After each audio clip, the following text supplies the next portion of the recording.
O Cruzeiro resolveu afastar o volante Wallace. O Wallace acabou sendo afastado depois de ter dado uma vacilada no grupo de WhatsApp dos jogadores. Segundo informações da imprensa mineira, como do jornalista Samuel Venâncio, o Wallace teria mandado uma mensagem no grupo dos jogadores errado. Ele queria mandar para outra pessoa, acabou mandando no grupo dos jogadores e alguns jogadores conseguiram ler a mensagem antes que ele apagasse. E essa mensagem que acabou gerando o seu afastamento era uma crítica a um companheiro de time. Com isso, ele está afastado do Cruzeiro e informação divulgada pela Itatiaia é de que existe grande chance de que o Wallace nem vista mais a camisa do Cruzeiro, seja negociado. O Cruzeiro, para ser justo, ele já cogitava uma saída do Wallace, afinal, desde que ele foi contratado, ele nunca justificou a sua contratação e vinha sendo pouquíssimo aproveitado nessa temporada, tendo feito uma partida apenas, que foi no Campeonato Mineiro, quando ele jogou por míseros 7 minutos contra o Pouso Alegre. Agora vamos ao mais importante que todo mundo quer saber. Afinal de contas, o que o Wallace disse na mensagem que depois ele apagou no grupo dos jogadores? Estão circulando algumas fake news de que o Wallace teria mandado determinado vídeo no grupo, mas isso não é verdade.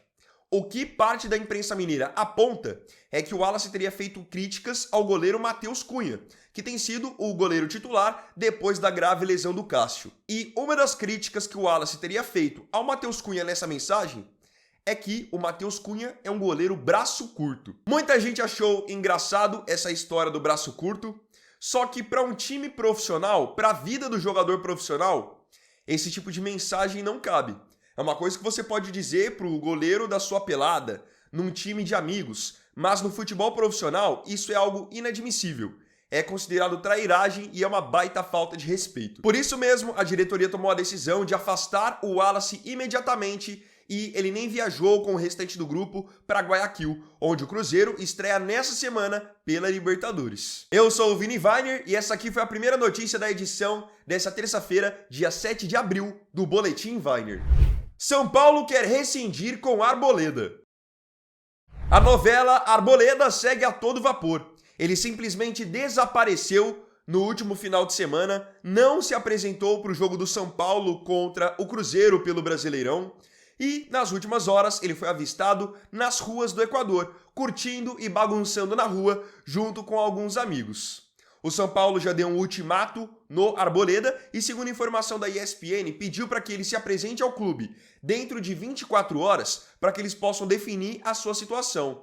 Mas a ideia do São Paulo, logo de cara, é rescindir o contrato do zagueiro equatoriano.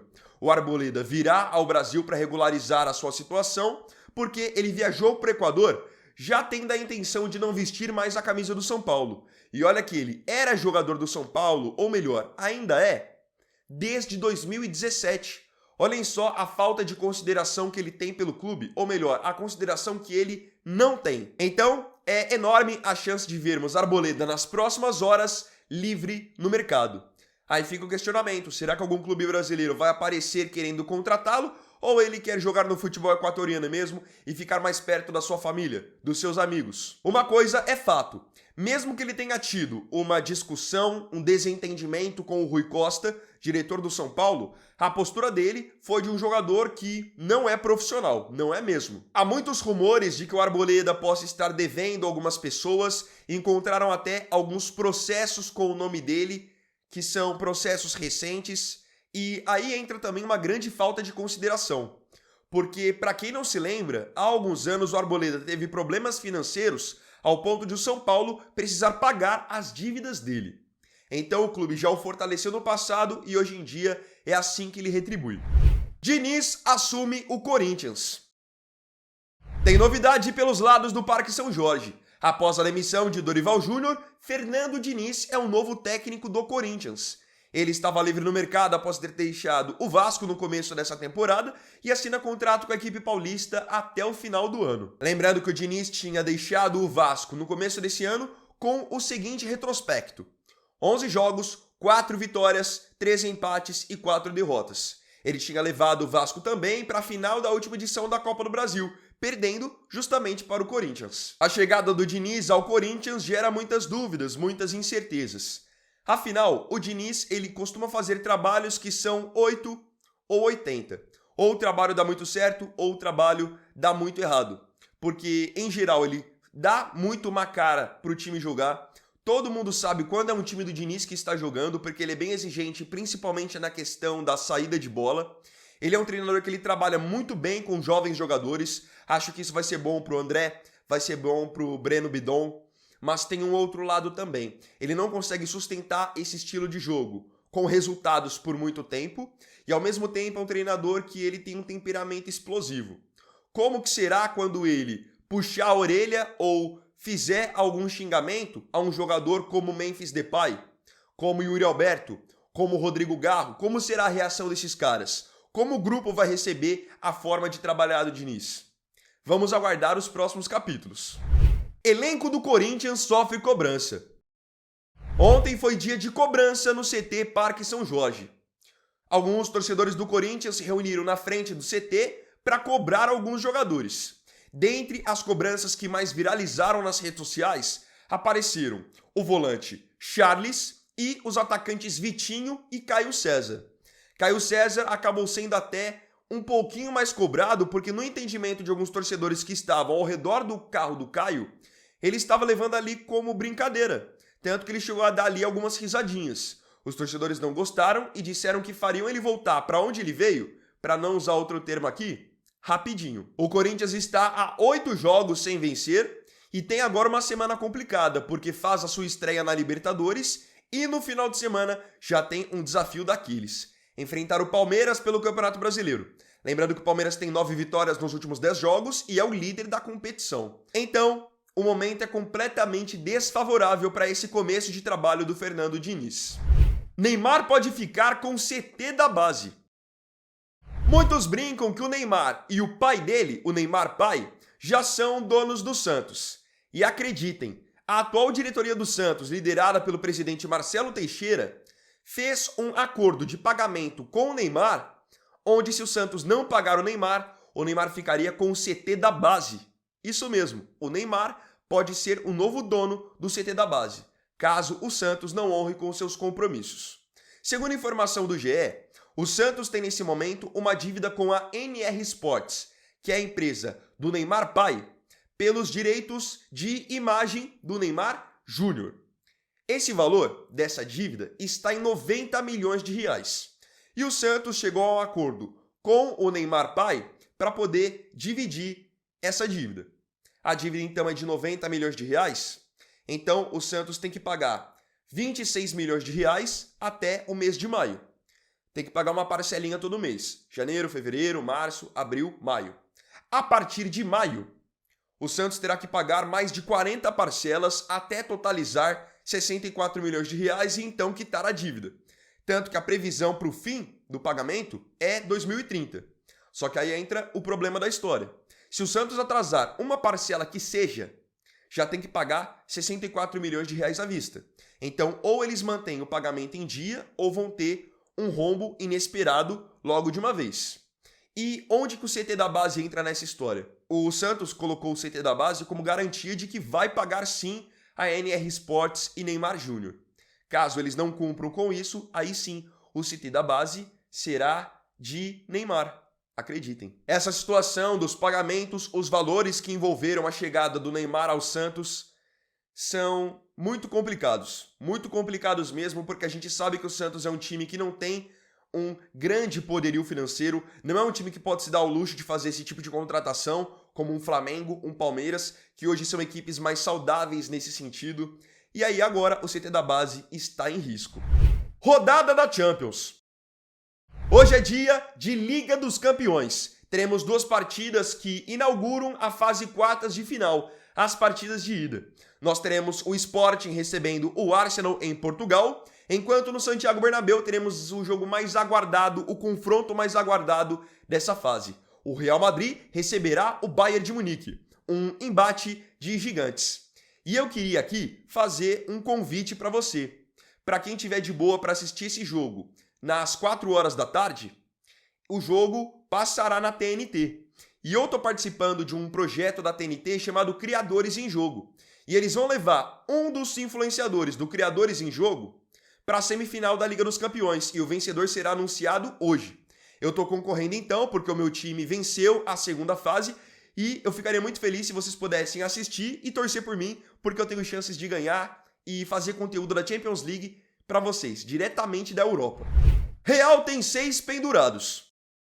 O Real Madrid tem uma grande preocupação para essa noite. E não é só de ter que marcar Olise, Harry Kane, Luiz Dias. Tem preocupação em relação aos cartões dos seus jogadores, porque peças importantíssimas do time do Álvaro Arbeloa estão penduradas para o jogo da semana que vem, o jogo da volta. Então, assim, para quem joga marcando no meio campo, é complicado, você às vezes pode chegar atrasado em uma dividida e levar o amarelo. Mas principalmente para os atacantes que estão pendurados, a ideia é hoje não falar um A com a arbitragem para não correr o risco de repente levar um amarelo por reclamação, que seria um amarelo besta. Quais são os jogadores pendurados para o jogo de hoje? O zagueiro Hausen, o lateral esquerdo Carreiras, os meio-campistas Tchouaméni e Bellingham, além dos atacantes Vinícius Júnior e Mbappé. Pela importância que todos têm dentro do time, é melhor que nenhum deles seja amarelado hoje. Por que Yamal saiu bravo? Finalmente foi divulgado por que Lamine Yamal saiu bravo do último jogo do Barcelona. Eu até tinha trazido na edição de ontem do Boletim Weiner que ele havia ignorado o técnico Hansi Flick na saída do gramado. O Hansi Flick foi tentar falar com ele e ele praticamente deu as costas para o treinador. Ontem, o jornal catalão Mundo Deportivo divulgou o motivo, a razão da fúria do jovem jogador. E, na verdade, ele ficou bravo não com o companheiro dentro de campo ou com o técnico Hansi Flick, e sim com o preparador de goleiros. O preparador José Ramon de la Fuente teria gritado para o Yamal durante o jogo para que ele chutasse para o gol em uma bola que o Yamal queria tocar. Ele não gostou de que o preparador de goleiros o dissesse o que fazer e isso que acabou provocando a sua fúria.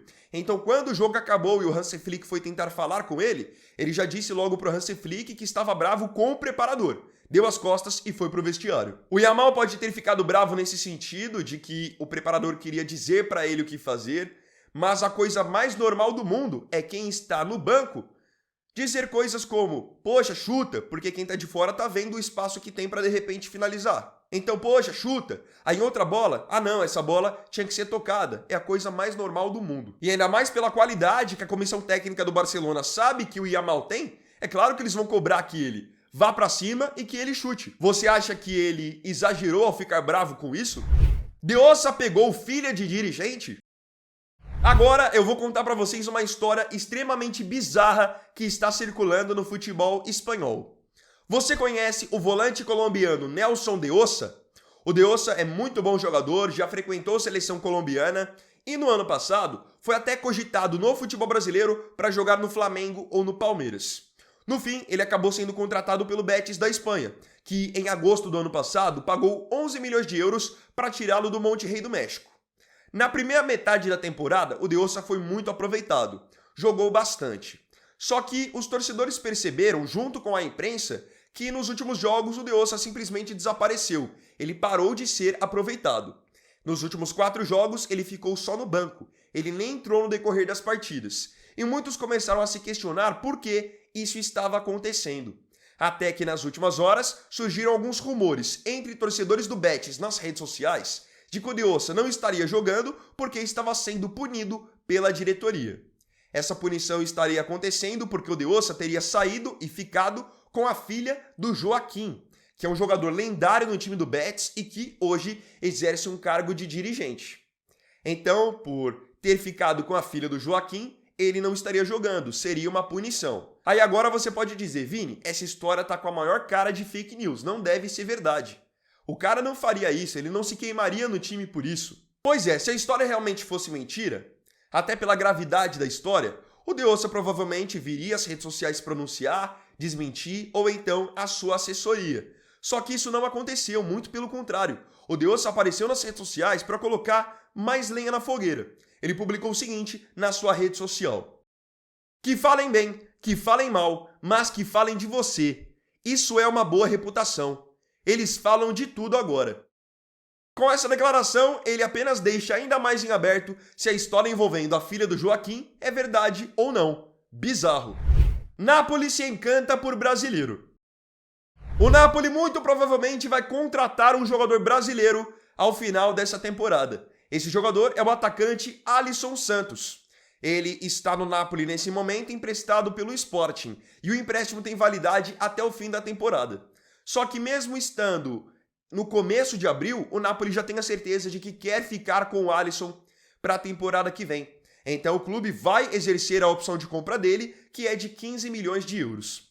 O Alisson acabou encantando o Napoli e os torcedores do Napoli também, pelo seu estilo de jogo. É um jogador de muita velocidade, habilidade, que tem personalidade, vai pra cima, tanto que ele tem 2 gols já em apenas 8 jogos com a camisa do Napoli. É um passo com certeza gigante dentro da carreira do Alisson, que estava no Sporting, que é um time que hoje já tem uma boa visibilidade, tanto que está nas quartas de final da Liga dos Campeões, mas estar no Napoli o projeta para um outro patamar.